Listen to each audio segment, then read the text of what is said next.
कई बड़े सवाल कर रहे हैं हम, ध्यान से सुनिएगा। सड़क 2 के विरोध से क्या हासिल हुआ? क्या बॉलीवुड बदल जाएगा?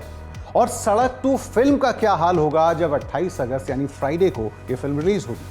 सड़क 2 के खिलाफ चल रही मुहिम के बाद हालात यहां तक पहुंच चुके हैं कि इसका ट्रेलर दुनिया में, जी हां, पूरी दुनिया में सबसे ज्यादा नफरत किया जाने वाला वीडियो बनने वाला है। लेकिन यह सवाल पूछना जरूरी है कि क्या यह वाकई दर्शकों के दिल से निकली मुहिम है या किसी के एजेंडा के तहत यह किया जा रहा है, खासतौर पर उस वक्त जब सुशांत सिंह राजपूत केस की पूरी जांच अब नेपोटिज्म या परिवारवाद वाली लाइन पर है ही नहीं।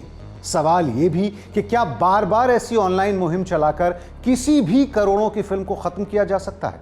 क्या कास्टिंग, निर्देशक या फिल्म के बिजनेस का फैसला अब यूट्यूब के लाइक डिसलाइक पर किया जाएगा? अगर एजेंडा ना हो तो लोग ऐसे इतनी तादाद में कोई नहीं करता।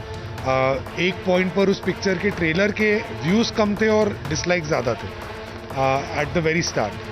तो उससे आपको पता चल जाता है कि एजेंडा क्या है, कि लोग सिर्फ ट्रेलर खोल रहे हैं और डिसलाइक कर रहे हैं। क्या होगा जब 28 अगस्त को सड़क 2 रिलीज होगी? ट्रेलर का अंजाम देखकर तो आप कहेंगे कि फिल्म शायद ही देश में कोई देखे।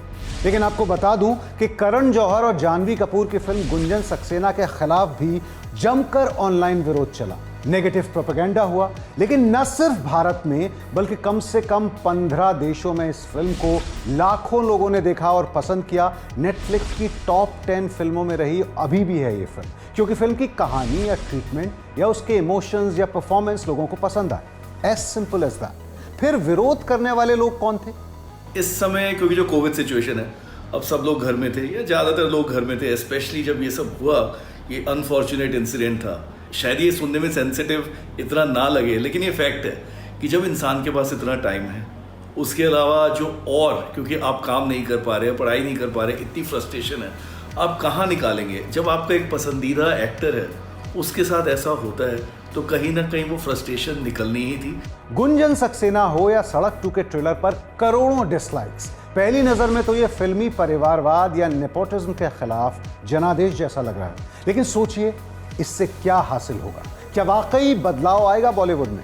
और महेश भट्ट से गुस्सा क्यों हैं लोग? क्योंकि उनकी रिया के साथ किसी नॉर्मल से इवेंट की तस्वीरें आ गई या उनका व्हाट्सएप चैट उनसे पूछे बिना लीक कर दिया गया, जिसमें कुछ भी ऐसा नहीं है जिस पर सवाल खड़ा किया जाए। यह सही है कि सड़क 2 में परिवार के लोग हैं, आलिया भट्ट और पूजा भट्ट जुड़ी हुई हैं, महेश भट्ट और मुकेश भट्ट भी हैं। लेकिन इसका सुशांत की मौत से क्या ताल्लुक? अल्टीमेटली कंटेंट बोलेगा, डिसलाइक्स आए, सब कुछ आए, बट इस वजह से क्या प्रोड्यूसर्स अपना एक नज़रिया चेंज कर लेंगे? क्या कल स्टार किड्स आना बंद हो जाएंगे? क्या आउटसाइडर्स के लिए जो एक स्ट्रगल रहता है, क्या वो एकदम सडनली जीरो पर आ जाएगा? ऐसा कुछ नहीं है। जैसा कि मैंने पहले भी कहा, एक बिजनेस एज यूजुअल जिस तरीके से चीज़ चलती है वैसे चलती रहेगी।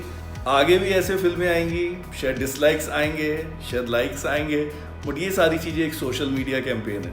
हम सब चाहते हैं कि सुशांत सिंह राजपूत को इंसाफ मिले, लेकिन अब तो पुलिस या सीबीआई दोनों की जांच में परिवारवाद वाला एंगल है ही नहीं। क्या यूट्यूब पर ट्रेलर या फिल्म के विरोध से निर्माता या बड़े स्टार जो अपने बच्चों को लॉन्च करना चाहते हैं वो पीछे हट जाएंगे?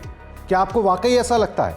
हमने फिल्म ट्रेड से जुड़े लोगों से बात की, उनकी राय भी सुनी। ऑब्वियसली अब वो केस सीबीआई के हाथ में है, उनका पॉइंट ऑफ व्यू अलग है, और नेपोटिज्म की कोई बात नहीं कर रहा है। जैसे हम देख रहे हैं कि सुशांत के डैड ने भी जो उन्होंने स्टेटमेंट और एफआईआर दर्ज की थी, उसमें उन्होंने किसी और बॉलीवुड सेलिब्रिटी के बारे में कुछ कहा नहीं है। तो वो अब वो नैरेटिव नहीं रहा है। ये माना कि वीडियो डिसलाइक को नए जमाने का प्रोटेस्ट कहा जा सकता है, लेकिन क्या इस नफरत और विरोध से वाकई कोई पॉजिटिव चेंज आएगा? जानकार तो यह अनुमान लगा रहे हैं कि अब इतनी चर्चा में रह ली सड़क 2 कि लोग और बड़ी तादाद में फिल्म सड़क 2 को देखेंगे। सवाल कई हैं, गुस्से से पहले सोच कर देखिए, क्या बॉलीवुड के निर्माता वाकई अब अपनी फिल्म की कास्टिंग के वक्त लोगों के ऐसे विरोध को ध्यान में रखेंगे? क्या बाहरी लोगों को बॉलीवुड में ज्यादा मौके मिलने लगेंगे? जिन पर परिवारवाद के आरोप लग रहे हैं वो क्या यूट्यूब डिसलाइक के डर से माफी मांगेंगे? नहीं ना। और सबसे अहम सवाल, क्या सुशांत जैसे उभरते हुए दूसरे स्टार्स के लिए वाकई बॉलीवुड की राह आसान हो जाएगी या फिर और ज्यादा मुश्किल तो नहीं हो जाएगी ऐसे विरोध के बाद? इन सारे सवालों के जवाब सोचकर देखिए। इसका जवाब यूट्यूब के डिसलाइक बटन से तो तय नहीं होगा। ये रास्ता बातचीत और चर्चा से ही निकलेगा, नफरत से नहीं। एबीपी न्यूज आपको रखे आगे।